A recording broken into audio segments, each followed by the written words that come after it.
Hello, everybody, and welcome back to yet another installment in our Cup Duet reviews, brought to you by Cup of Hemlock Theatre. I am your co-artistic producer, Mackenzie, and today we are bringing back a friend of the Cup. She was on an interview episode we did a while ago, where we were talking to her all about her work with Megan Follows and The Fringe, and York, as I see she's repping right now. It is the wonderful Jadyn Nasato. Hello, Jadyn. Hey, how's it going? Good, good. Welcome back. You're not in your podcast studio today. No, I'm not. No, I'm not. Yeah. Somebody's renting the studio for photography, so I was like, you know what? Let her do your thing, and I'll Make stay the up here. money. Exactly. Yes. Yes. I have to Yes. get you down there. I don't know why we have to do I that. know. I know. One of these, you know what? The next show you and I review together, I'll bus over to you Okay, and we can do it in your studio. period. Let's do it. Let's do Yeah. it. We'll set up a camera somehow and we'll do like an in-person. You'll be the first ever in-person duet review because we've only ever done it through this virtual format. Hey, now is a change. Now it's maybe it's meant to Right? be. I think so. I think so. So, Jadyn, give us the rundown. What's in your cup? What have you been up to since we last saw you on the recording? Well, let's start with a cup. What have I been up to first of all? I You have had your been short film. I had my short film. It's Hmm. still in festival runs. It was just on CBC Gem. We find out in 2 days if we won the $30,000. And I hope Minerva, the director, gets it because she deserves to make more. Or no, everybody deserves to make more films, Yes. but Minerva has a lot to say and a lot to Yeah. tell. And anyways, voting is Hmm. closed, so I don't even know why I'm promoting it still. Well, so we all can root for you. Exactly. And hopefully it's not the Positive end of vibes these in things. the air. Exactly. But I've been doing that, doing the studio, headshot Yep. studio, and just hanging out. Living life. And my cup, I was very excited to show this. Ooh. So it says, I'm not yelling, I'm Filipino. I love that. I need one that says, I'm not yelling, I'm Italian too. So they both yell. They're both very Yep. you Yep. know, anyways. I need a cup that just says, I'm not yelling, I'm just naturally projecting. Yeah, exactly. I'm not yelling, I'm just a theater kid. There's There the you cup. go. There you go. There's the And cup. in here is just the normal cup of joe I with love some it. silk almond creamer. Ooh, look at you showing off your barista skills. What do you have, Mackenzie? Well, I am drinking some diet cranberry ginger ale from Oh, the cup. I love that. I need a It's not. cup. You know what? I'm gonna get you one. I'm gonna find a Hey, way, and we're gonna get you one so you can can we have one order for the this future. online? So back in the day when we first started the company, it was our like CFO accountant Mm-hmm. gentleman who actually was able to get these cups designed and shipped to all of us during the pandemic. So all the OG team has the cups, and Okay, nobody else I has should had one. have been. But Ryan and Jill and I have talked about it for years. Of we should just have a little stock of cups that we can then send out Yes. to different guests that we have that have been on multiple episodes, so they can have it for Mm-hmm. the future. And that's like one of those investments where like every year we talk about it, but we haven't done it. So you may be the house that pulls the trigger to Hey, actually get us to y'all need order a something. cup. Yes, let's do it. Let's get you a Right? Right. And we kind of buried the lead because we've just been gabbing, but we need to talk about the True. show we're going to be talking about today. This is our. I know we always do this, Mackenzie. We We always do. do this. Okay, We do. focus. But you know what? It's perfect for the show. Well, you know what? The show is serious. We will say It was trigger very, warning very about the show because today we're talking about Romeo Pimp. Yes, Romeo Pimp right there. That's it. And it's presented by the King Black Box in partnership with One East Production. It was written by playwright Jesse McQueen, and it was directed by Sophie Ann Rooney. And fair warning, this piece does go into assault as well as sexual exploitation and sex trafficking. We will have links listed in our video description below for resources for everybody, because very wisely on the back of their program they gave us a QR code with those links as well, so we will link those down below. But this is a piece that we saw last night. It just opened. Mhm. It's in this wonderful little theater on King Yeah. Street that you and I were both like, knew nothing about, but it was a stunning little space, let me tell Mhm. you. Yeah. That I is want to go absolutely back in there. wonderful. Yeah. It's just so inspiring to be in that space, to be like, whoa, this is the set, which is Mm-hmm. so like so intimate and so Mm-hmm. detailed and everything. Yep. And then you sit in the audience and you literally feel like a fly in the wall. Mm-hmm. Like it's that close and that Yep. just I don't know, like I remember like even just feeling so I shouldn't be watching this. It's really But intimate. it's a great theater. It was perfect for the show. Mhm. Right, right. So this show's a new play, so Mhm. ain't nobody gonna know what this show's about. So we got to give a kind of summary of the piece. So Jadyn, give us kind of a plot summary, elevator pitch. What was this show? It's about okay. Well, the show is about a young teenager Hmm. who is trying to find her way in high school, trying to Her find her way senior year, she's senior year, 17. and trying to find herself, her own identity, and Mhm. that leads her into making choices that is this where we spoil or just like a quick like no Well, spoiling we've yet? already revealed that this play is about sexual exploitation and Okay. sex Okay. trafficking. So we Okay. won't say how exactly characters get into those situations, Okay. but Let's our just lead character say, does fall into that world, yeah, unfortunately. And her name is Jamie. Jamie. Yeah, Yeah, and and so falls into yeah. choices, and these choices seem like the best choice to make. It's the fun one Hmm. until it's not. Yes. Yes. Till it's not. And I that's a don't. perfect summary. Well, once again, that's like a Right. That's perfect what I'm saying. It's hard elevator pitch. to. Like it leaves you want. I remember reading the description of this show when they sent us the invitation. I went, "This piece sounds really interesting," and they hid the lead. They hid it well enough that you wouldn't know it right off the bat when you Mhm. read the description. And I will say this was such a beautifully mature piece because we've seen similar plots like this done on other teen drama shows like Degrassi did explore like some of these topics. But this show didn't pull its punches. This show had teeth. It was messy. It was dark. It definitely was the aged up, more mature version of an episode of Degrassi in every best way possible.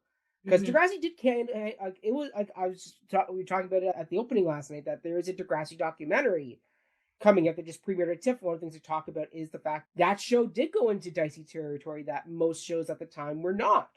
Talking Mhm. about like teenage abortions, assault, drug abuse, like they were willing to go to play gang violence. Like that show went places, and this show, very in that similar vein, takes an area that is real in teenage young adult life, Mhm. and naturally explores it in a way that doesn't feel like after school special where like everything Oh, gets wrapped up, everything is resolved in a way that makes you feel okay. It was scary, but it all works out. Like this piece doesn't pull a punch. It lets you sit in these moments of uncomfortability in every mhm. decision that each character makes. You're in your seat, and because it's so intimate, you're like, oh, you just want to jump in. You want to get in and save Yeah. all these characters or intervene in a way, Mhm. in such a way. And it's like, no, go to rehearsal, Jamie. Don't stay home. Don't give up the school musical. Talk to your teacher. So it's one Mhm. of those things where you're right. The intimate environment of the space really lended itself to that the That intimacy of that raw. story. Yeah, because Yeah. the story is a very intimate story. Yeah. Like It's so raw. Like it's it's so so raw. raw. Hmm. I have a question for you. Do Yeah. you think this story would have worked in a 300 house theater? Ooh. I have my own opinion about it, but it's up to you. I want Okay. to ask you first. Okay. Okay. Part of me says yes, because the Mhm. story would still be the story. Yeah. I feel though that the bigger the space gives more room to distance yourself from the characters Mhm. and from the story. Yeah. The benefit of doing it in this very intimate space on King Street means there is no escape. You can't look away. Exactly. You Yes. you Yes. you, Yes. you, you are stuck in the room with these people making these decisions. Mm-hmm. Meanwhile, in a room of 300 people, there's enough space and distance between you and the artist that you can go, well, that's not me. I would never do that. Exactly. Yeah. But the fact that you are right there in the space, you're right on top of them, basically. You're almost in the literal bed with them in some cases. Literally. You know, you really do feel like you can't get out. You feel the entrapment these characters are experiencing as well as the show Mhm. progresses. Mhm. And the fact that, we will get into a moment at the end of the show in our spoiler section where the intimacy really worked well. So remind me to come back to that when we get into spoiler, because there's one moment where we talk about how the intimacy of the space really hit home in this Yeah. piece that a bigger venue wouldn't work in the same way. Like the bigger venue would still get the story. You would still have, the ability to explore the space. You could even kind of maybe distance out the space a bit more. So in certain moments, if you really want to give characters distance from each other and really show the widening divide between some of these characters and their relationships as the story goes on, that bigger venue would allow for you to play with that. A Yeah. bit more versus always on top of each other. Hmm. But yeah, I don't know. What do you think? Oh, I agree. I think the smaller the space, the harder this play hits. Mhm, Because like what you said, like if the bigger the house, the more distance there is, and then it falls mhm. into that like not Degrassi, but that idea of Yeah. like there's a screen in front of me. This isn't Yes. real. This is a production, But like when Mhm, you're in there, like there were literally moments where I know they were like a few feet away from me, but mhm.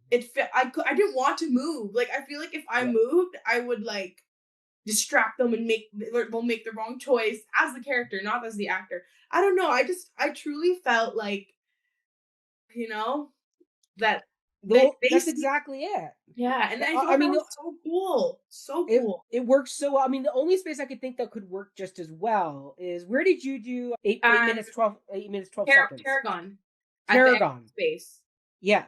Yeah. That'd be a venue where I'm like, this play could Oh, naturally move to absolutely. there because Absolutely. it's just big enough to add a few more people in to Mm. allow more people to watch. Hmm. But it's not so big that you can disconnect yourself really Hmm. from the story. It's big enough, but I wouldn't go any bigger than that space. That'd be as far as I would go. Like Yeah. I'm thinking, like, if you were to go over to somewhere like the Royal Alex, No, right? I don't Like think it would work. it would be too big. It would be too big for that particular story Yeah. to have. So yeah, So ding ding ding on that one. Like I think yeah. that like that's when a black box theater is utilized as a Hmm. black box theater, and it's just Yes. yeah, so cool. Mhm. But what are your like general thoughts? Because this was kind of your first time out to this theater, new play. Like, you and I both came away last night going, we need a night to sit on this before we Yeah. talk about it. Yeah. So like, and you've done a play in a similar vein of heavy material. Mhm. For you now, watching a play like this, just and again to experience what we felt watching you do your show, same vein of, being stuck in your seat, wanting to do something but you can't. Mhm. What was it like for you watching this show? Oh, it was so good. I thought the actors were really, really good. Mhm. Jamie, the main girl, she was just so Charlotte grounded. Salisbury, I believe her name Yes, Charlotte is. Salisbury. Salisbury, Salisbury. yeah. Yeah. Oh my Yes. gosh. She was so good. Mhm. She was so good. I thought I was with her the whole time. The Mhm. whole time. Even like there was this wait, I keep wanting to do the spoiling part, but let me just say there were moments where I'm like Mhm. so many things were happening on stage, but I was Mhm. just looking at her. Mhm. I was like Mhm. I just wanted to be with her when Mhm. there's so many things I could look at, but I was like, man, get out of this, get out of it. Like, come on, Mhm. come on, come on. Like, hold my hand, girl. Like, let's go. Yeah. But I thought everything was good. Jesse McQueen, the mom, she was in it too. Like, I'm like, oh my gosh, Oh I my didn't god. realize that. Heartbreaking performance. Oh, so good. So good. I thought the directing was super smart. Like I thought Mhm. they were very creative. The moments if you remember if you know that Yeah. what I'm doing right now, like just Yes. like Yes. things that they were doing to signify that they're apart but they're Yeah. together and Yeah. I don't know, like just again for a black box theater, you have to do everything you can to make sure that the audience doesn't think that every scene is in the bedroom, right? And I Yeah. thought they did a great job, because I was telling you last night when we got it, I was like, there was a Mhm. scene there that definitely was not the bedroom, but I did Yeah. not see the bed. I didn't see Yes.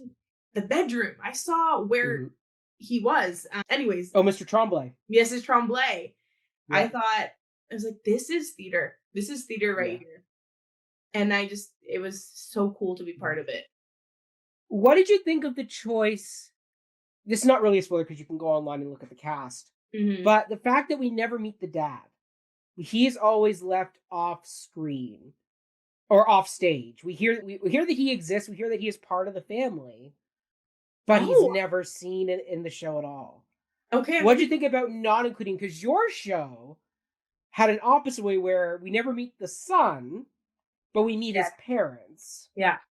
And in this show, we only meet one of the parents and not the father figure, only the mother figure. What did you Okay. think of that choice? I'm gonna be so honest right now. I didn't even catch that there were like I didn't even catch that. I was just so into the mom and the daughter in Mhm, the story, and the best mhm. friend, because the best And friend the was a little big part. brother. Yeah, and the little, oh my god, I loved Brendan. I loved Mhm. that character. I didn't even notice there was no dad. That's how much I'm like, oh, maybe the dad's Yeah, just dead. I didn't think about it too yeah, much because yeah. I was just, I don't know. What did Mhm. you think? I just thought it was a fascinating way of showing that you can have a family unit, Hmm. but just because you have a family unit doesn't always mean the family is perfectly in sync together.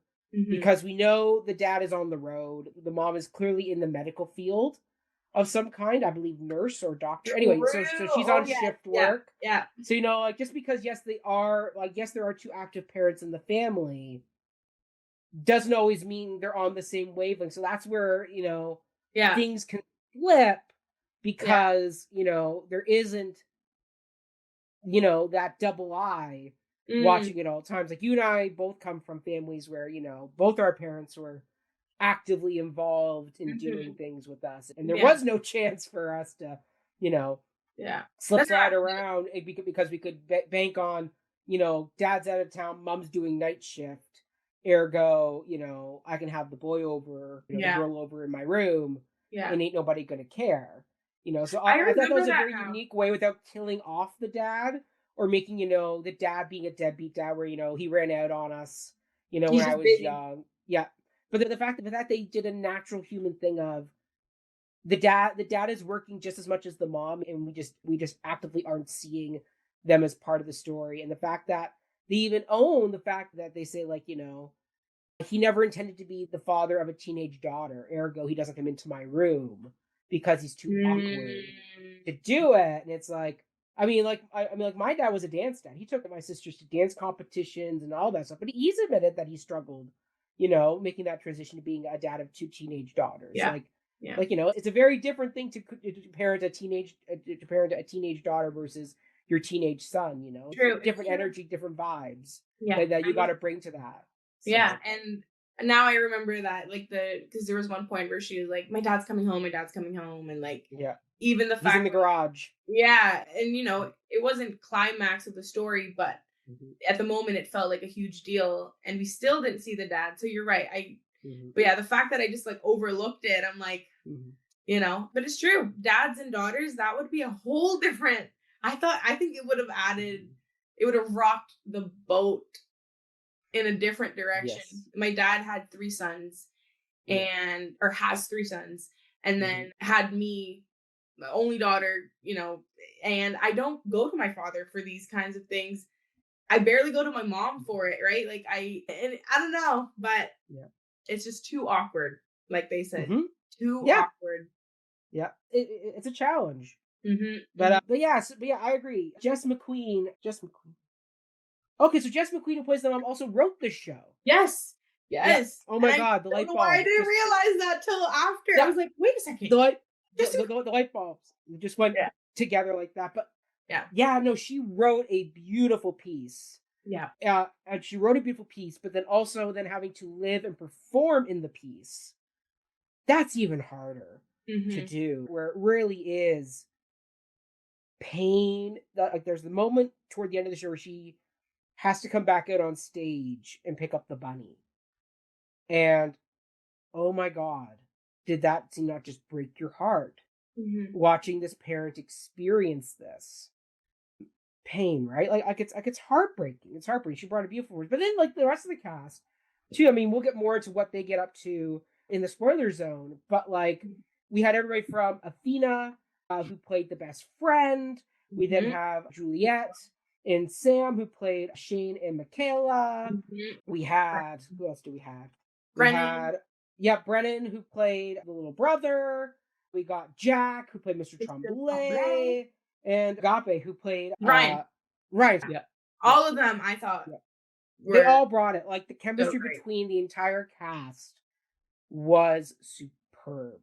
Mhm. They all work together. There's a scene change they all do together as a cast, Mhm. and it is mesmerizing to watch. Mhm. Mhm. It's just incredible to Mhm. watch them all work together, especially when they're dealing with like the over dialogue scenes when like they're reading a text Yes, and I you're thought trying that to was so respond as cool. a text at the same Yes. time, but it's also you're in an active conversation. Like getting Yes. that timing as a cast to get it right so you understand what's a text, what's in the actual scene, and you're not losing the focus. Like it is hard. It is hard, and I saw it in their eyes. Like I thought it was Hmm. just so, and that's why I'm saying it's just so grounded because Yeah. you know, and I really just want to shout out Charlotte.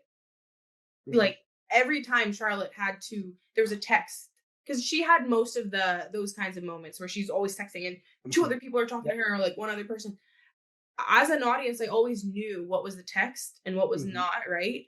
Yes. And how she still thinks she's still hearing all that stuff, Hmm. but like it's just so, I don't know. I guess what I'm trying to say is she wasn't doing too much to make the audience understand that. She was just fully in it, you know? She was just Hmm. so, she knew what she was doing. I guess I Yeah. know it's just so cool. No, you're exactly right. You're exactly right. It's hard And to I mean, juggle things on it's stage and, you know, it's in a it's little really tiny hard. space too when the Hmm. person you're acting in front of is right freaking there. Yeah. It's And the like, person right oh my behind you is literally god. like one arm away behind you upstage. Yeah. Yes. Yeah. I thought it was so good. Hmm. Hmm. Do you have any other general thoughts before we dive into our spoiler zone? Production, the set. I want to talk about the set a little bit. We could, yeah, for sure. We can talk about it a little bit, but we'll save a lot of it for Oh, our just our our, spoiler. our You're right. spoiler. Because there's Okay, a lot never of mind. details in the set that I You're want to talk about. right. Okay. But I'll say in general, this was a well done, put together set that was utilized brilliantly. Like our set design, like we'll dive more into the details of it, but in Mhm. general, creating, as you said, in an intimate space where you can't do big set changes, you can only use what you got in front of you. Our director, Sophie Ann Rooney, also did the set design. And so the way you created this like timeless teenage girl's room, because if you notice on the shelf, they had a mix of the VHSs, which is very 90s, but then you also had the Twilight books, which is like early to mid 2000s. Mhm. And then you also had like the computer, which was definitely like a late 90s, early 2000s, like bulky ass Mhm. brick computer. Like the fact that you're layering all that in, so that way then like you can't, and the fact the desk was an old school like flip up wood school desk, and we were sitting in old school Yeah. like high school desk chairs too. Yeah. Like it's one of those things where you, by creating that timeless quality to it, you could then utilize it in so many ways that it never felt like you were stuck in, as you said, in Jamie's room. That Mhm. room then became a classroom. It became Mhm. Shane's place. Like the way they used that space was so brilliant. Yeah. And the way they made so many entrances and exits out of that space. Yes. Yeah. Which was The yeah, window is yeah. like The window. the window is a Which big part. Like it is. very Very cool. Romeo and Juliet. Yeah. Yeah. Yeah. True. Uh-huh, uh-huh. Well, listen, there's a lot of symbolism in this show, and we're gonna dive all into it in spoiler zone. Because Okay. I was thinking about on my walk to work today, even the song choices, Yeah. which you and I were talking about intermission, but now that I've had more time, I'm like, oh, they were good. Mhm. Some of their song choices were right on the money. But yeah, like, yeah, once again, Sophie Rooney, who directed this piece, set designed this piece, did an incredible job pulling this show together with a very cohesive, chemistry filled cast that really made this piece such a dynamic production to watch. And so, yeah, so before we head into our spoiler zone, we'll say once again, this is Romeo Pimp, presented by the King Black Box in partnership with One East Productions, and it's running from. It's September 17th to October 5th. It's a good run. It's a good It's a run. great run. If you can get a chance to get in and see it, please do. And Jadyn, I think I'm hearing a buzz, a ring ring sound because, oh, look at that. Our spoiler flip phone is on the screen. Hello? Hello. Hello. I'm ready to spoil. Now I'm in this. Did you ever have a flip phone, or like did you start yourself in life with an iPhone? No, I had a flip phone. I had the Motorola. Ooh. Yeah. Is that the one with the keyboard that you could flip that way and it had the keyboard? No, I didn't have that one. I had the classic flip phone, like the actual like flip. Oh, okay. Okay, so it's like Jamie one. had. Yeah. Yes, the exact same one Jamie had. Okay. Okay. I love I didn't have that. I had like a Nikon like brick, like solid cell phone. Yes, on our screen is our spoiler flip phone. So now that we're in the spoiler zone, Jadyn, we can talk about anything you want. And everything. Ooh. Do you want to talk about symbolism? Do you want to talk about cast? Do you want to talk about plot? Now that we are plot. Let's start there. I think that's a good idea. Okay, so now that we're in the spoiler zone, we can say that Jamie does fall into the sexual exploitation and sex trafficking trade after she meets with a old elementary school acquaintance who's Ryan, and he reaches out after they catch her dancing in the window one night. And her brother, which they didn't touch on this as much, which I thought they would have, but the fact it's the message, like the handwritten note, comes from the brother's friend. Yeah. So guilt by association, I thought that would have maybe come back at some point, but it didn't. No. But that's okay. I mean, I guess they kind of touched on it at the end when when the little brother goes to the mom and says, like, I know more than I've been saying. And the emotion and the rage in that moment, pure frustration and pain when you don't know where your child is. And this other child had key information about it. Yeah. And chose not to tell you. Yeah. You could imagine a moment of lashing out in anger, but then pulling back. Yeah. But I also understand why you want to do it, because that could feel very melodramatic if not done correctly. So I applaud Jesse for finding the middle ground. Yes. In that moment. You can clearly see the mom is angry and she wants to do something, but then she pulls herself together and doesn't further chastise the little brother. Yeah. Which because is he keeps saying, right, it's my fault, it's my fault, it's my fault. And as a mother, when you hear that, it's like, holy shit, I have two, my daughter's like missing right now. Yeah. Do I really want to be mad at my other kid when it's like, that's not like, there's just other more important and more urgent things that I feel like the mom has to face, where it's like, I can't put my energy into you right now. I'm just happy you told me now. Yes. In a way, exactly. I guess. Yep. No, that's exactly it. I mean, it's a tough line to walk. But so we have Jamie's story of her falling into it. But then we have the parallel story of Shane and Michaela. Yeah. Which we see from the beginning as well. So it's the foreshadowing of where Jamie's going to end up. Yes. But I didn't catch that. I clocked that early on. Because I'm sitting in my chair and I'm going, okay, at some point these stories have to connect to each other. Yeah. Because if not, why am I seeing this story? Why am I seeing this other side story that is not connected to the bigger piece? For sure, yeah. Like it's some I knew they were going to connect in some way, like whether or not that meant that Jamie falls into the sexual exploitation and sex trafficking situation, or does it mean that her and Ryan are going to help Michaela get away from Shane, and Michaela's going to be our main entry character into that world? Like which way we going to go here on this one? But I in the back of my head, I'm like, okay, something has to happen to connect these two storylines at some point. We can't keep them separate. And the minute Ryan said he had a cousin named Shane, I went, got it. Yeah.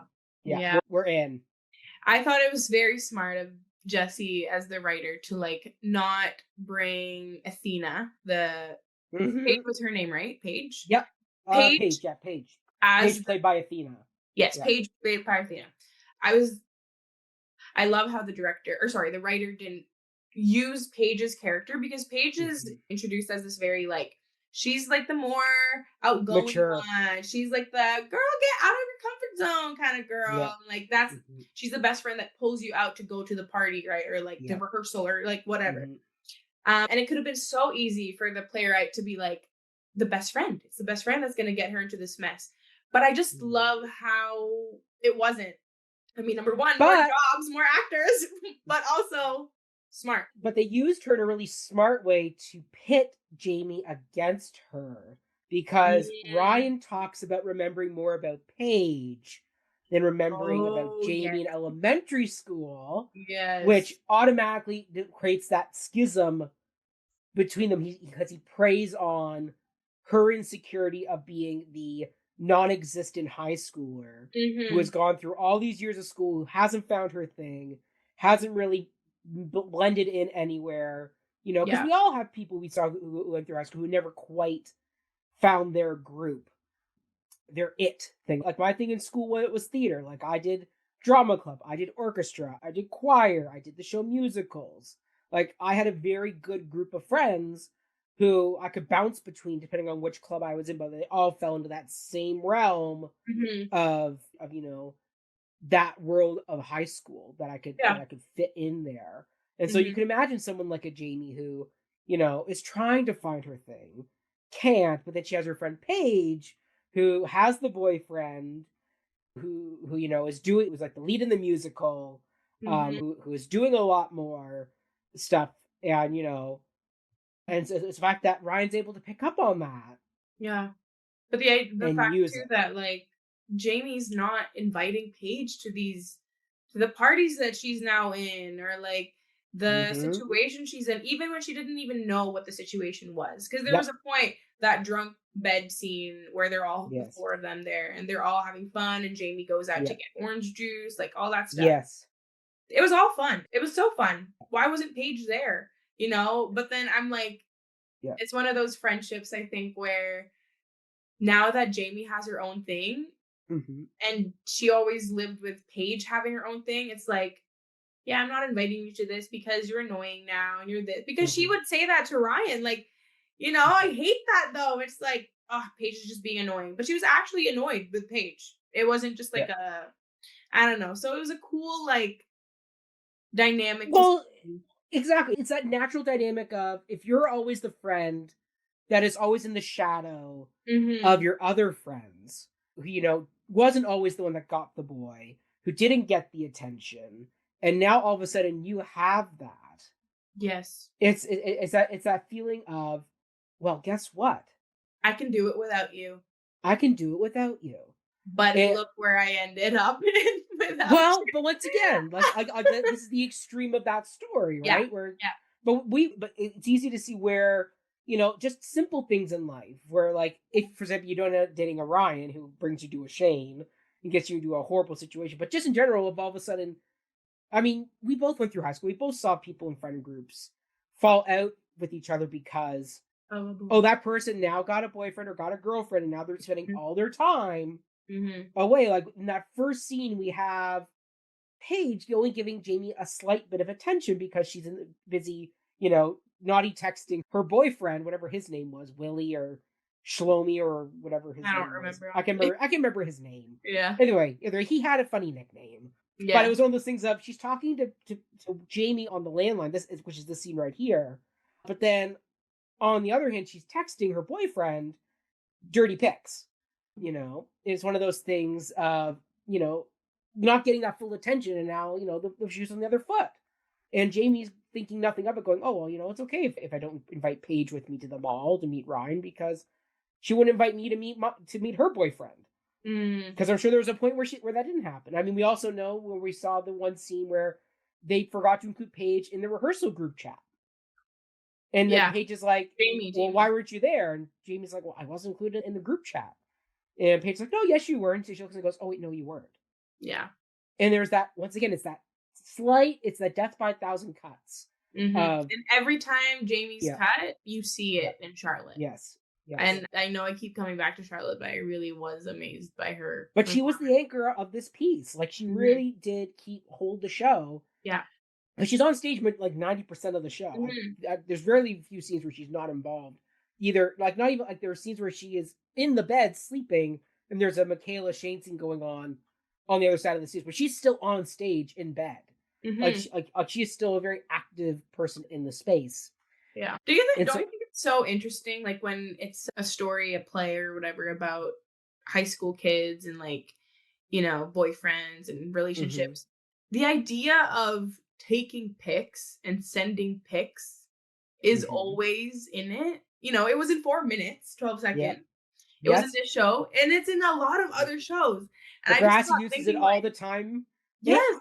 Because I remember there was a whole subplot where, like, it became like a whole, like, entrepreneurial thing the cheerleaders were doing in one of the seasons. And where? Sending pics. Yeah, Degrassi. I remember watching that plot being like, I feel like in reality, the ringleader of this would end up, like, in prison for this, or, like, something than just, like, suspension. Or they get away with it. Or they get away with it.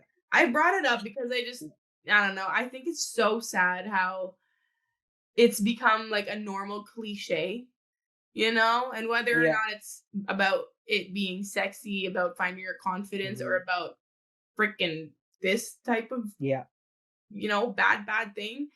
Just sad that it's, like, normalized. Quote, normalized. It is. Well, it is. And unfortunately, it's one of those things where, you know, if I'm ever blessed to have children, you know, at some point in life, if I ever have that with a partner, guarantee you, this will be something that everybody will have, like, it'll still be a topic that will need to be explored. Yeah. Because, you know, with technology, that type of stuff will continue to go on, because there's a natural exploration that every person goes through with a partner in high school, when it all feels new and different and exciting. You know, nobody thinks anything of it because everybody's doing it. Everybody wants to be included. Everybody wants to feel like a grown-up. You know, the fact that we have Paige talking about having a crush on Mr. Tremblay, who is a married with children math teacher, and she is full on, like, flipping out over him and, you know, fantasizing about him, is, like, you know, like it just goes to show that it goes every which way in high school. It really doesn't does. matter your gender, whoever you are, like, things will come up. Because it's that time of life where the hormones are running and you want to experience and be the adult, and the mom rightfully so says, don't rush this. Like, you know, you'll have a ton of time to date older men when you are legally age enough to do so. And you can make that active choice for yourself on a dating app. Well, you know, but it doesn't mean you have to do it now. Yeah. You know, like, in the words of Sondheim, be a child. Stay a child. Stay with me. And as a parent, you know, I guess raising that child, I think Jesse, as the writer, did a great job in writing the mom character in ways of, like, the mom's not a helicopter mom, but she's a mom of, like she know, you know, because she tries to hang out with Paige and with Jamie at one point, like, oh, who kissed, you know, I don't know, like, things like that. I think that's really fun. It's one of the most heartbreaking moments of the show is when Jamie, knowing that's going to hurt her mother, says, you're not the parent, you're not the type of parent I can go to and talk about these things. And then she says something else after. She contradicts. Please knock. Like, it's not the please knock scene. That came earlier in the show. No. That was... Yeah. But that also is a moment of pain, too. Because that's also her shutting out her mom. But also, like, I thought it was very empowering for Jamie as, like, a teenager, because, I mean, for me, I would never, ever say that to my mother. I could never. Especially, I have a Filipino mom, right? Like, if I ever told Mom, can you knock? Even if I said please, and even if I knelt on my ground and be like, can you please knock? Oh my God. No, absolutely not. Like, there's just that the Yeah. boundary is like scary Your to room would me. be stripped down to the studs and searched to find out Exactly. what you were hiding. Yeah, be like, knock. Yeah, I'll knock on the Yeah. side of the freaking door frame Yeah. without a door frame because I'm Yeah, taking your door. exactly. Exactly. So when that scene happened, I was like, ooh, but also I Mhm. was like, good for you, Jamie, because then Jesse or the mom Mhm. ends up like she sits with it for a Respecting minute, that. and then she's like, okay. And Yeah. I loved that. I loved Mhm. that. I love that there was no Mhm. fight because Yeah. it was valid on both Yep. points. But Mhm. the part of like, when Jamie's like yelling at her mom saying, Mhm.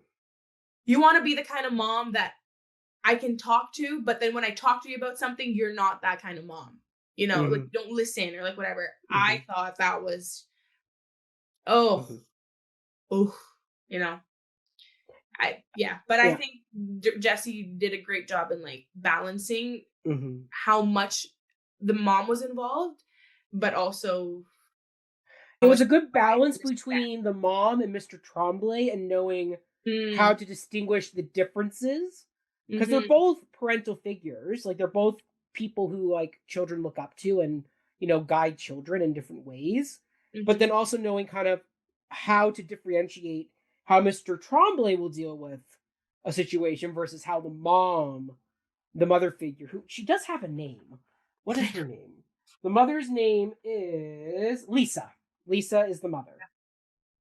So Lisa, as the mom, deals with Jamie in a very different way than Mr. Tremblay would as the teacher. I mean, watching his scenes were so beautifully awkward and fun I know. to watch. Like he did such a good job The of like trying to show care, but then not quite knowing how to say what he was wanting to say. because if Because it he is said the very wrong awkward. thing. Yeah.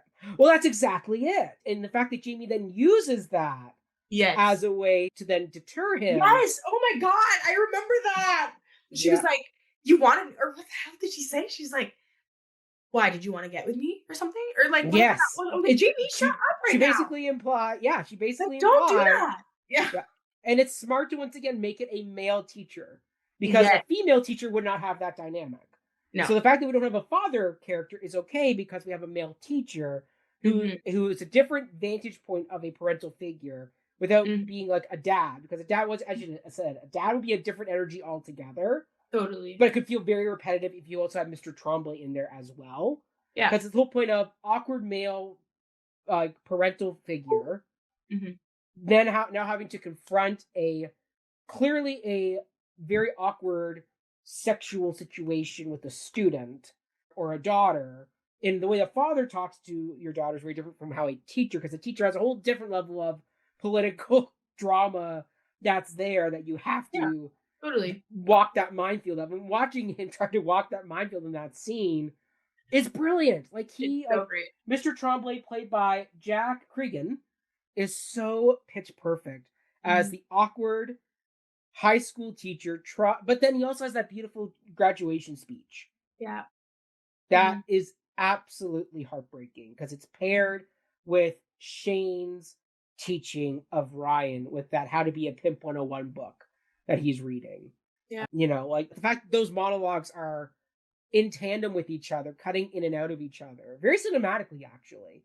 Mhm. And he is giving that beautiful speech about, you know, the fact that, spoiler alert, we're now in the spoiler zone, but Jamie goes missing at the end of the show. Mhm. There's a scene where she is confronted with having a customer who ends up being Paige's stepdad, Rick, Rick. which is where I thought, okay, that's her way out. Something's going to happen where it's all going to get busted up because Rick is going to recognize Jamie, and or she's going to tell Rick something, or he's undercover breaking up this sex ring. That's where I thought the happy ending was going to come, is like the sirens go off and they're all carted away and end of story. But they didn't. They let Jamie stay missing at the end of the show. She is not found.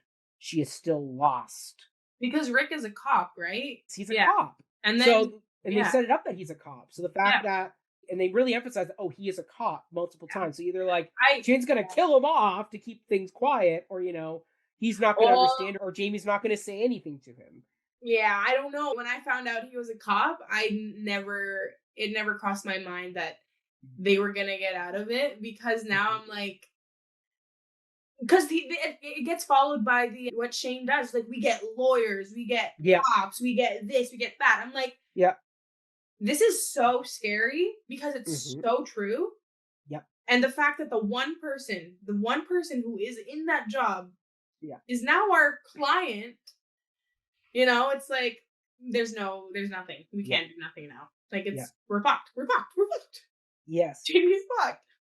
Right? Right?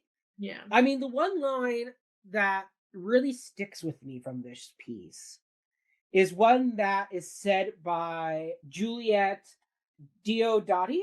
Mm-hmm. Diote.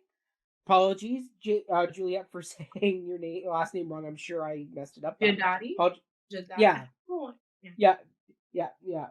But she, as Michaela, is talking to Jamie about the trade that they're in, the sexual exploitation, sex trafficking business. Mhm. And she says, we call it the life, and the pimps call it the game.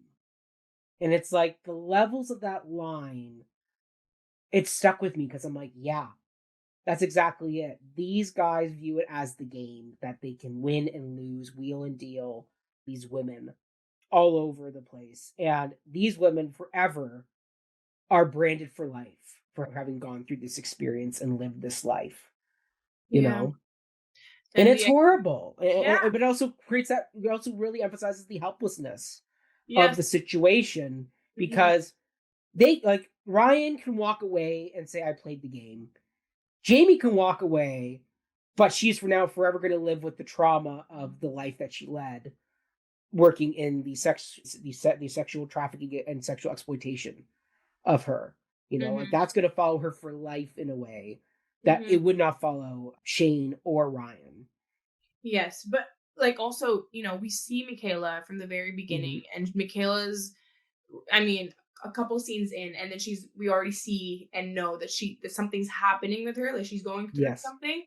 And the fact that Michaela stayed that character Hmm. throughout the whole show, like, from the Yeah. end, she was still in that sex trafficking world, or like, Hmm. she now it's a choice. Yeah. Well, it's hard. She does choose to participate because Yes, she believes that she's going to move out west to start the yes, cafe, and she's the one that comes up with the idea of the bruise makeup to trick yes, Jamie into believing that Ryan is in real danger. yes. Um, So she becomes complicit in this yeah, game because we know exactly. that when Shane is calling her, building up the desperation for money type thing, and she's not answering the phone. We know that. Like, That we're was a not. whole I'm not. play. Yeah, it's a play. Yeah, We it know was a that. whole I play. guarantee Michaela was probably somewhere off in another room, just hanging out, knowing that, Yeah. full well what's going to happen to poor Jamie Yeah, in that and room. knowing that it is poor Jamie, not like Yes. get Jamie in here. It's Yes. like she's at this. Michaela's now this, and we're introduced to Michaela as this, like, strong character. Like, she's like a popular girl vibe. She's Yeah. beautiful. She knows what she wants. And then she doesn't, and then she just, like, Mhm. falls into this business because she's like. I remember her saying at one point, "We have to do this now so we can do what we want later," Yeah. right? And it's like, oh It's my the unfortunate god. justification that you have to tell yourself to make Yeah. yourself okay with it. It's that coping thing, right? It's that thing of, Yes. you do this, you win this. And then she also talks about, how Shane has hot days, cold days. There's some days where I'm the best girlfriend, other days Yeah. where he lashes out and there's nothing, I've done nothing to him as far as I knew. And it's that, Yeah. and it's tragic. It really is tragic because you Yeah. do feel, because on one hand, you get mad at Michaela for being complicit in this situation of tricking Jamie and Yeah. playing an active role in that and leading her down that path. But then, on the other hand, because we've seen her whole journey and know Mhm. that she got tricked into it just as much as Jamie does, because Shane tricks her and Mhm. leads her down the wrong way with, hey, come stay at my place because, you don't have a place at the moment. Hey, like the things you do Yeah. to lull you in, like, it's the frog in the water, right? The boiling Yeah. pot of water. And it's Michaela is scary. that frog. Yes. And it's scary Yeah. to see that the idea of, like, when you're in it, it's you all of a sudden become helpless. Like, all of a sudden, this confidence and this strength in you to, like, Hmm. make a choice to get the hell out all of a sudden is gone. Because like Jamie, the first time she did it, it was when Shane was like, they're gonna curb stomp Ryan and like all that stuff. Oh, You have the to save visuals of his that. life. I know. You have to save his life, blah blah. And she's like, Yeah. I'll do it, I'll do it. Yeah. But then that wasn't the last time she does it. Nope. She does it over and over again. And Mm-hmm. I don't know if I missed it. I don't know if I'm just forgetting it right now. But every time it was introduced in the story that she was going to do it again, there was less and less reasoning. There was less story. No, there was less and less reasoning. Well, once again, the big reason was that Shane was able to obtain pictures or video clips on his phone of Jamie But wasn't doing she like this. post it? She was done, or and then right? Like She was said post it until he called her bluff, because Sure. don't forget, at one point, when she goes in the first time, he takes her cell phone. So that means he gets Sure. access to all her phone numbers of everybody in school, of her mom, of her brother, of her dad. And so the fact he's able then to read the phone number, Yeah. and because it's one thing to say post it, because you think, oh, what's it, like, he can't know my mom's Yeah. cell phone number, but he does. And so the fact that it's like, oh, he actually has, the goods to go through on this, Yeah. and the guilt of that, because there's the whole you're disgusting montage is there as well. And once again, a good tragedy is one where it's not one major issue that Mm. spins you out. It's the death by 1,000 cuts. It's every one of those little mistakes, like, like they reference West Side Story in this, Mm-hmm. which we'll get into the sound choices for that, because that's great. But the reason why that tragedy is so beautifully well done is because it's not just one incident that creates the downfall of that entire musical. It's every choice you make along the way Mm-hmm. that leads you, like, if Riff doesn't go to get Tony to come to the dance, then he doesn't meet Maria. Then, and then they have the rumble, and Tony says, we'll make it a fair fight, but both the Jets and the Sharks don't trust each other, so they both bring knives to the fight, which then leads them to have weapons at the fight, even though they're not supposed to have them. But then Maria steps in and says, no, Tony, you have to go to the fight to make it a fair fight, and stop, or not even a fair fight, you have to stop the fight altogether for me. So Tony ends up going to the fight, which then escalates the fight to then breaking up the knives, which then leads them to killing Riff and Bernardo. And then, Anita show, and the whole Anita thing is, she goes with every intention to give a message to the Jets, but because they assault her, she makes the active decision out of anger to give the wrong message that Maria has died, which then leads Tony to come out of hiding, which then leads Chino to shooting him. Yeah. Like, it's all those little tiny mistakes and decisions. And this is the same type of show where, Jamie at the beginning is upset that she didn't get the lead, get a big role in the school show. So she vents out by dancing in her room. She's then seen dancing in her room by the passersby, including, I guess, Ryan and Shane and all the rest of them, who then reach out to her, who then reach out through Shane's brother, who's friends with the little brother, who give a message to the little brother, who's played by Connor. It's Connor. Connor, who's played by Brennan Belfield. Belfield, who then gives the message, that handwritten note with the phone number on it. And then it's Paige, who, trying to encourage her friend to get out more, says, you should absolutely reach out to Ryan, because we know who he is from elementary school. And, that then leads to every little incremental decision from there. The butterfly effect. It's the butterfly ripple effect of a tragedy. Yeah. And that's what makes this tragedy so much fun, because there are so many times in this intimate space where you're like, no, like, go the other way. No, reverse. Mm-hmm. And yet you can't. And that's the tragedy. You're watching a 5-car pileup happen in slow motion. You're watching every wrong turn of the wheel, every spin out, and how that bumps into somebody else and then ricochets off. Because even by the end, every character gets affected by the situation. Paige can't perform it in the school musical. Mm-hmm. The mom is having breakdowns. The brother is feeling guilt. Mm-hmm. All that spins out from one decision of Jamie dancing in her room, and she forgets to close the curtain in her bedroom. Which that's the catalyst that starts it all. And it all starts because the high school drama teacher did not cast her in a big enough role, so she was angry and needed to vent out her frustration by dancing in her room. Yeah. And the tragedy of that. My God. Right? Yeah. Right? And Okay, but the symbolism though, because there's so much symbolism in this show. Speaking of little ripples and details, so the more I was thinking about it last night, because we were talking last night about the song choices, because there's two moments in the first act that feature musicals. Because now maybe you'll know all the other beat drop or music drops that are more the pop song, like the non-musical songs that Mac has yeah, no connection to, but the musical songs I connected with. Because the first one was "I Dreamed a Dream" from Les yeah. Mis, but it was the final verse of the song, which is the Oh, I I had didn't catch that.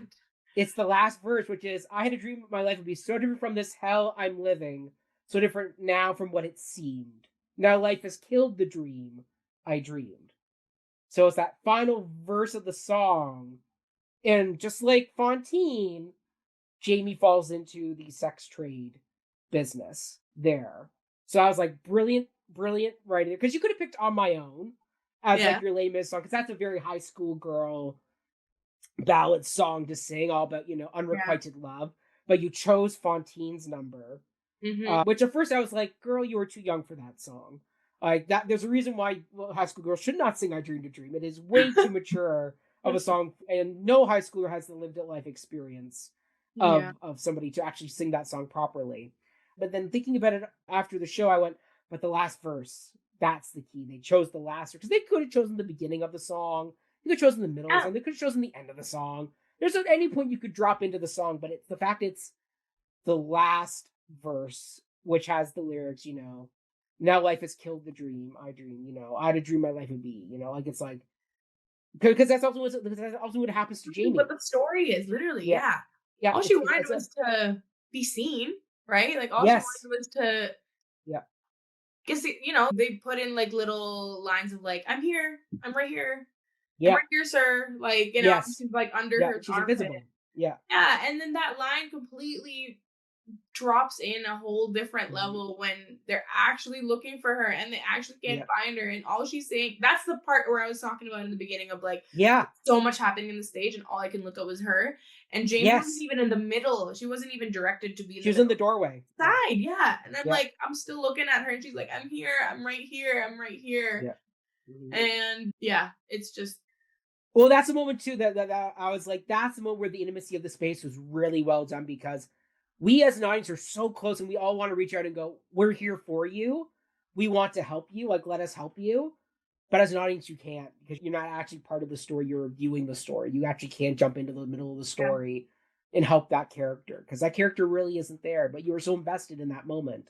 Yeah. But then you have the other song, which is the Jet song Mhm. from West Side Story, which is a song I've always You're a jet. had my gripes about in West Side Story. It's a song that I think is totally misdone, but that's a whole other side tangent. We can talk off mic about the Jet song and how it can be redone. But the song itself, and the fact that they sing the song of, when you're a jet, you're a jet, you're a jet, all the way from your first cigarette to your last dying day. Mhm, That mhm. is Shane and Ryan Yeah. to a T. When you're a pimp all the way, right? Mhm. Like that's basically what it's talking about. Yeah. Yeah. When you're And in then your also, yeah, when you're in, and then also, then they sing Maria, which is, a cute song, but when Shane does it, there's a level to it of, hold on a minute. It's a song about obsession, Yeah. because in the stage show, Tony doesn't know anything else about Maria besides her name, and is fallen head over heels for this girl. Yeah. And Shane is obsessed with the life of a pimp. And he uses the romance of that song, you know, to be manipulative, because it's that love bombing. Tony love bombed Maria on the balcony.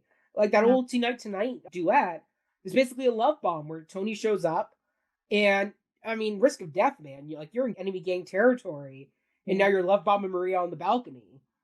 You know, and it's that same thing there. That's a love bomb song. That is a song of undying big love, of only knowing the name of a woman, and you're willing now to proclaim your love for her from the streets. When all you Um, know is her name. yep, right? Yeah. Superficial. It's superficial love. Yeah. But then, of course, then the symbolism of this is called Romeo Pimp. So the fact that we have everybody coming through the window is like Yeah. perfect. Like that, that's a great bit of R&J symbolism in there Yeah. as Yeah. well. But then the other main symbolism I picked up was, so as I said, there were VHSs all over the room, but Mm-hmm. then they take them all away at the end, except for Mm-hmm. one, which sits on the TV, which is Alice in Wonderland. So it's Oh, I like did not Alice see through the Looking Glass. Yeah. that. Dang, Mackenzie, your eye for the like. Oh my gosh, I did not see that. Mm-hmm. Mm-hmm. Right? Like the symbolism of that, and the fact the room changes and it becomes like the Mm-hmm. brothel den. And now in the fact they leave, now maybe it was a mistake. I choose to believe it was a deliberate direction by our wonderful director Sophie Ann Rooney to say no, we leave that VHS there because now we've gone through the Looking Glass. We have gone into the other realm now. We've left the teenage girl room and Mm-hmm. now we're in the brothel. Interesting. That's a good catch. I Hmm. didn't see that. Right? Right? One thing I'm thinking of is, Hmm. and you mentioned something about it last night, is the costumes and how she was getting Yes. dressed. You can talk about Yeah. that point. No, no, you talk about it No, no, first. no. I have a different one that I realized Okay. that like Jamie and Michaela pretty much Hmm. shared clothes, right? Yes, they I do. They think end up in that that's white dress and that sweater. yes. Yep, I think all that's those. symbolism in like terms of they end up That's going total. through. Yeah, that's total symbolism. Yeah. 100%. That is it. That is a choice. Like people forget in the world of the arts, Mhm. nothing is left up to chance. Whether Yeah, it's in film, like the reason why you choose a close up versus a wide shot, the director has a reason for that because that is absolutely. part of their storytelling. Why that character chooses to wear that skirt with that top versus jeans and a t-shirt. Mhm. No, is telling a reason. Like the director has a reason why they choose that look. They don't just go, oh, because it's there, Mhm. and I want the character to wear that. No, there's a reason why you would choose that particular costume. Mhm. And Hmm. like you see like Yeah, Jamie's cuz in the beginning they have their own clothes. Like it's not yes, like they they're, do. they're very different. They have their own Yep, identity. And yep. then just because they go through the same situation, now they're the same. Mm-hmm. They're now a woman that's or a girl that's going through the same thing, and now it's just about getting the woman out of it, like as a general Mm-hmm. thing, not even specifically like one person. It's like get all these people wearing the same clothes, meaning this being Mm-hmm. in the same situation, out of these damn clothes, like out of this Yeah. situation. Yeah, I thought that was cool. Yeah. But yes, Well, talk about yeah. that. Yeah. Costumes are also Sophie Ann Rooney. Like as you said, the fact that the costumes between Jamie and Michaela morphed and Mhm. you saw the same white dress to sweater, like that same costume change happened. But so one person we haven't talked about yet is the intimacy movement coordinator, who is Lizzie Moffat. Mhm. And so something they did, which was really smart in working with, once again, Sophie Ann Rooney as the director of the piece, would have worked with would have worked with Lizzie on this, which is the first time Jamie changes clothes, she leaves the stage to change her outfit. But Mhm. then, as the show progresses, she becomes much more comfortable with changing in front of us as the audience. Now, it's still Mhm. done very tastefully. Like, let's be clear about that. Nothing is, glorifying about watching her change. But the fact that all of a sudden, okay, now she is willing to change in front of the audience, like, you know, like it's no longer a hidden thing. Like she becomes more comfortable with that as things move and progress. Mhm. That is a choice. That is a decision that was made to show the evolution from wallflower student to Mhm. then ultimately leading into the exploitation of Jamie later on. Mhm. Like that was such a great, once again, subtle directorial choice that shows the journey that Jamie as a character is Mhm. going on in the show. Mhm. That because you could have had her always change off stage and that would have been fine because you know maybe the actor wanted modesty and it wasn't comfortable with doing that. But the fact that Charlotte worked with Jesse or Charlotte worked with Lizzie as the intimacy coordinator, and they found a way to make it tell that story of that character, going from total wallflower not being seen to now by the end, she's full on being stripped down to her, bralette and underwear on stage. It's tragic. It really is. Because once again, you as the audience feel like this is wrong. Like, I should not be seeing this. Like, it made me uncomfortable in my seat. to I know, to too. watch that, right? Like I know. it's not something that is glorifying and sexy. Like even the most intimate scene, which is When they're on the bed. when they're on the bed between Ryan and Jamie, and it's clearly the first time, Jamie's first time. Mhm. You know, it's done very tastefully. You know what it made me think of, which is maybe kind of bad, but it was kind of funny, is the hands in the sheets. All I could think of was Get that Titanic. one. All I could think of was Titanic in the car. And Rose doing Really? the Okay, I hand didn't. on the window in the car. It's like that intimacy of the hands are representing what, because they were tense. They were, Yeah, like they were touching but not touching, and it was trying to find how do they mix together. interesting. I was gonna say Like there that was, that part. yeah, This is the part of the review where I'm like, yeah. I don't know. I didn't really like that part. Like, I wish they did it with the feet or something. Like, I They don't could have know. I done with just the thought, feet. They could. I just thought it was. I Yeah. just remember watching it. I was like, it kind of took me out of it a little bit, just Mhm. a little bit. Yeah. But I'm Just a little sure bit. there was a choice. I didn't know about the Titanic thing, so Yeah, that's well, that was the thing I could think of is like, because I remember James Cameron and Kate Winslet mm, talking about how many times they had to film that. You know the scene I'm talking about in Titanic, right? In the car, where like her hand pops up on that steamed up window, yeah, and she yeah, does that, and it moves up and down, and it moves a certain way because it's meant to represent her first orgasmic sexual explosion yeah. experience. Like that's what it's supposed to represent, and that's what James Cameron said. Totally. That's what I wanted that Yeah. hand to represent to the audience, that she's experienced woman. She is entering this world of womanhood for the Hmm. first time with Jack. Hmm. And so the way they did that was through the way the hand moved. And Kate Winslet said, "Yeah, we did that hand move like 30 different takes of me like slapping my hand against a window to make sure we could figure out if we could get it right." She's like, "Yeah, that was a very annoying day on set. You have to refog and clean the window, and it was a whole thing." But yeah, Interesting. that's what I thing I didn't. could think of. Yeah, Yeah. that was the hand move. I was like, okay, we're doing Titanic hands Mm. here. I knew Yeah, it was symbolize like yeah, signifying yeah, the first orgasm or like yeah. that level of intimacy. I don't know. It just took me out of it. I just Well, actually, they don't complete the act. Their hands don't actually touch each other because the dad comes home. oh yeah, And because they hear the dad and like they're yeah. but that's when Ryan says, "Oh, Shane's out, and I have our place to ourselves, so we can go over there and And we not don't be have to be disturbed." we don't have to be Yeah, quiet. We can be loud. exactly. Do you think Ryan's character in the end actually finds love for Jamie? And or do you think it was all a game? Ooh, that's a tough question. And Ooh, like yeah. the cynic in me, The cynic in excuse me, him. the cynic in me wants to say no, it was all a game. Mhm. That he never had any feelings for her. Because at the end, in that Pimp 101 book, they describe the steps that it takes to break a woman into that business. Yeah. And Ryan did every single one of those moves to Jamie to get her to be where they needed to be. And the Yeah. fact that he was full on willing to put on the makeup and play the role, like, yes, did Shane send the text to lure her out that night? Yes, he did.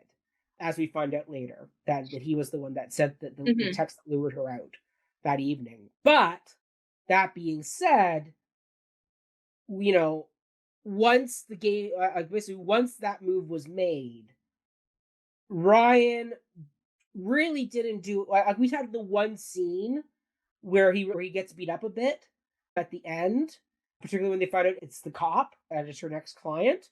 Or he has like Uh, blood or yeah, yeah, blood. right. Yeah, yeah. Yeah, right. Because Shane beats him up and says, "No, she's going to go through with this client. I don't care." Yeah. And I think there is some level of guilt that he has brought Jamie into this world. But on Mhm. the other That's not hand, true. by the end, we don't. Once again, because the play is left open with what happens to you, because she doesn't get found. We don't know what happens to Shane or Ryan or Michaela. There is no resolution to say like, "Oh, and Shane went to the cops and everything worked out and he had a moment of redemption." At the end, we're left with a feeling of he's kind of stuck in, or he has willingly submitted himself to the system, to this position of Romeo Pimp, as it were. Mhm. And he is willing to, Yeah. and the fact that you are willing to let your partner, your girlfriend, fall into this world, you know. Once again, I've never lived this life, so I Yeah. am looking at it as a straight white man of upper middle class life who never once had to experience homelessness or I'm sure any a million of other Yeah. issues that Ryan would have faced coming up. Because we know that he left that elementary school where him and Paige and Jamie all went to for some reason and now goes to a different school. So Mm-hmm. clearly something happened in there that Yeah. resulted in him leaving school. So clearly this was not a stable home environment. Hence why you end up with someone like Shane. Because he Yeah. says our moms are friends. Like, we're not blood related, but we're close enough that we are Her mom and her family. best friends. Yeah. Yeah, right. So it's one of those things of so does that mean that, both Shane and Ryan's mothers work in this trade? And that's how they met. And ergo, there's a whole other backstory that we don't know Yeah. about Ryan. So my Yeah. cynic in me would say no, he never cared. Because I Really? think that's the easy answer to give. Yeah. And but the more complex answer is I do think there's a level of care. Yeah. But I think he was in such a tough socioeconomic spot and he feels so indebted to Shane for whatever reason because we don't know why. We don't know what Yeah. Shane did for him to make him so indebted. But clearly they did something to make Mm-hmm. him indebted. Yeah. Well, he That kept saying at the beginning, like, he's so generous. He's so generous. yeah, Yep. The word right? generous was just, Mhm. it wasn't overused, but it was definitely It was definitely a deliberate heard, verbal you know? choice. Like Yeah. Jesse as our playwright made sure to understand that something was Ryan did some or Shane did something for Ryan to the point where Ryan now feels indebted to Shane. We Mm-hmm. don't know what, but there is something going on there that does Yeah. that. So yeah, part of me wants to say no, he didn't feel anything about subjecting Jamie to this, but on the other hand, Yeah. I I would hope for Agape, Yeah. yeah, Agape's character work that he did for this role. I would hope that even if it didn't always come through in the text and in the show, that he would make a interesting character choice to say no, he does feel guilt on Yes. some I was level. going to say, because that's how I was basing it off of, like, Yeah, Ryan's or Agape's choices as an actor to portray yeah, Ryan. Like, I always saw, like, love in hmm there. yeah, Even when, I don't know, like, I always, oh yeah, the part where the How to Be a Pimp rule book, yes, when he was yes, reading it as an actor, he could have made the choice of rule number one, this and that, yes, two, this and yeah, that, with a yeah, smile on his face. yeah, But no, he didn't. Like, he was yeah, scared.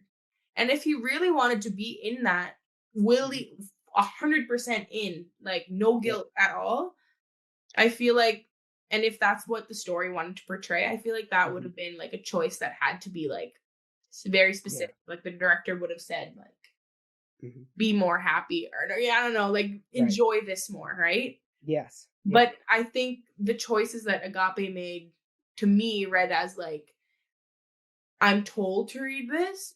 I don't want to read this. being And that's what makes indoctrinated. exactly. And that's what makes Yeah, and it's the same thing of like Michaela of like, yeah, she's in it. She's now deliberately making a choice to continue mhm, in it, but she doesn't like it. Like it's one of those, it's the yeah, opposite of the saying, what is it? Like if you want to be part of it, if you can't be in it, be it. What is it? What's yeah. that? Oh, yeah, I know what you're You talking know what I about. mean? Yeah, But it's if the you can't beat opposite of them, that. join them. Yeah, Yeah, there you go. yeah, yeah, Or yeah, if you can't join them, beat them or whatever. yes, But in this yeah, scenario, it's if you can't beat them, just join them because it's the that's right. easier way. Submit. Yeah, it's the Submit. easier way. Exactly. Yeah, Submit. yeah, Yeah. yeah. Yeah. Whew, we have gone deep on this show. I know. I know. Everybody watch this show. Yes, Please. It's yes, actually yes, really, really, yeah, yeah. yeah. Is there any area we haven't discussed yet that you wanted to dive into? I thought the lighting was very, very smart. That's true. And actually, the lighting design was done by Jack Cregan, Mr. Tremblay. Oh my gosh. I didn't. Yeah, yeah, yeah, Heck yeah, yeah. yeah, Oh my gosh. yeah. Jack, I thought that was so smart. Yeah, So it's cool. Jack and Grisha Pasternak did lighting design.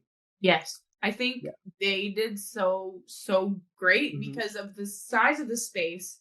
hmm The way to, for the audience to just know what the heck or where we are Yeah. at or whatever is a lot about the lighting and the sound. And I thought the Yeah. lighting was just so well done. Like, I mean, from as simple as the lamp, like when she turns on the lamp, the whole room.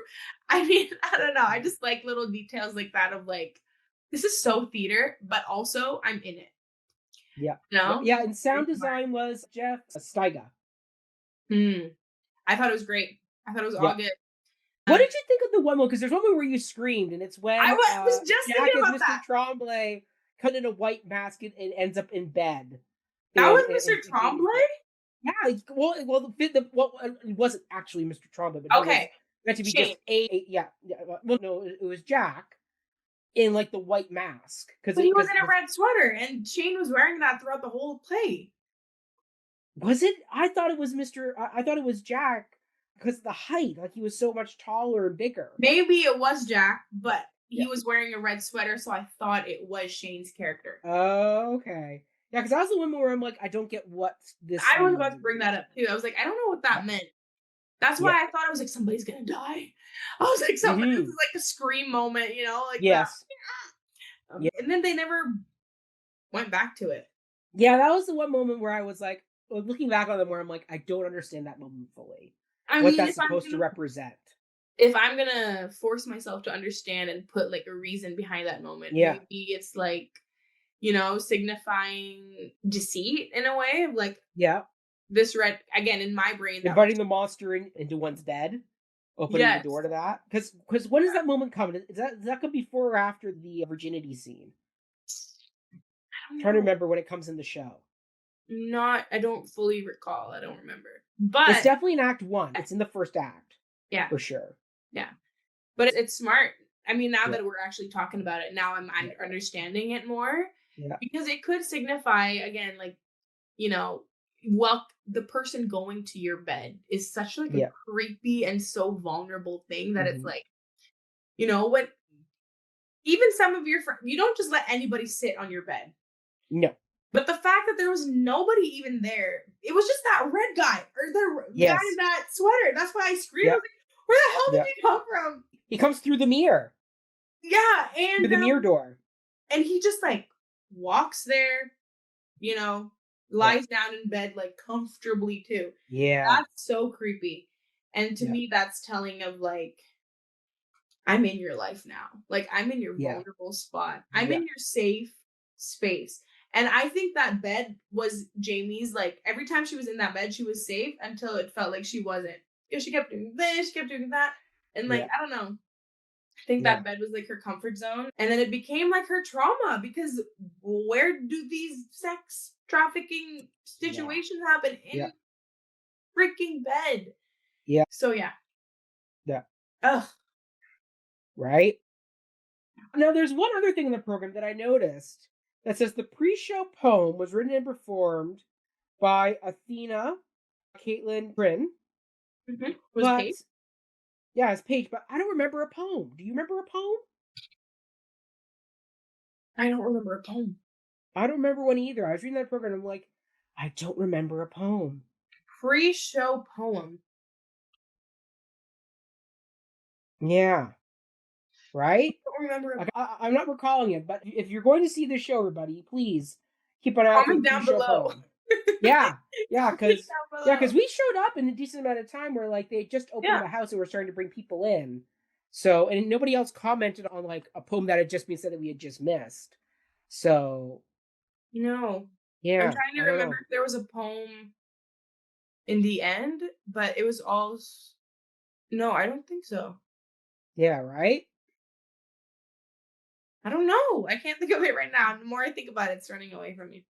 Yeah. So, but yeah. Oh my goodness. Well, I think we'll leave it there because I'm sure there's more to dive into. But once again, this piece was beautifully written by Jesse McQueen, and we should also give a shout out to the dramaturgy consultant who was Ferran Delcy, and the lived experience expert and ethical storytelling consultant was Jessica Crisp.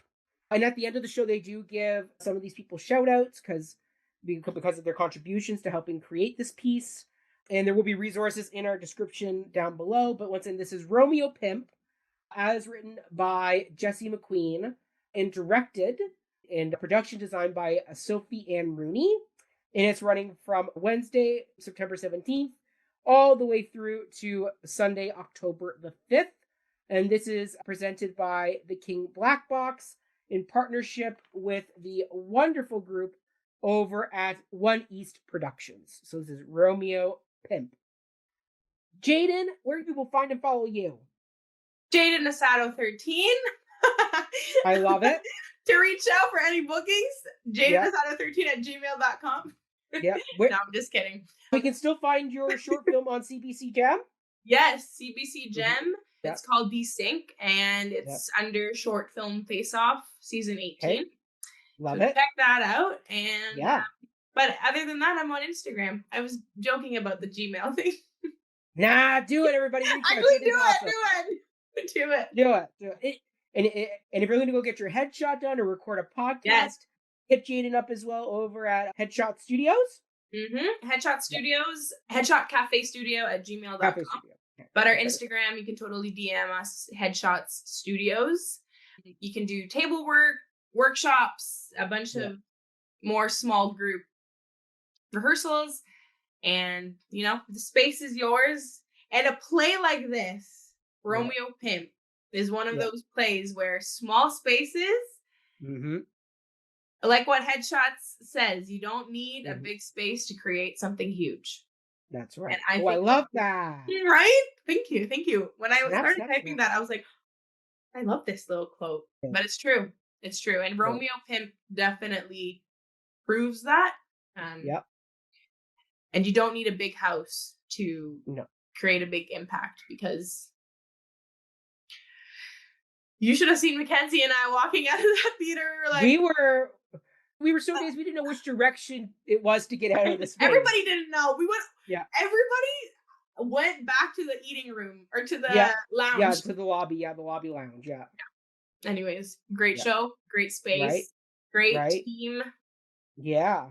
And you can follow me at Mackenzie on all social media platforms.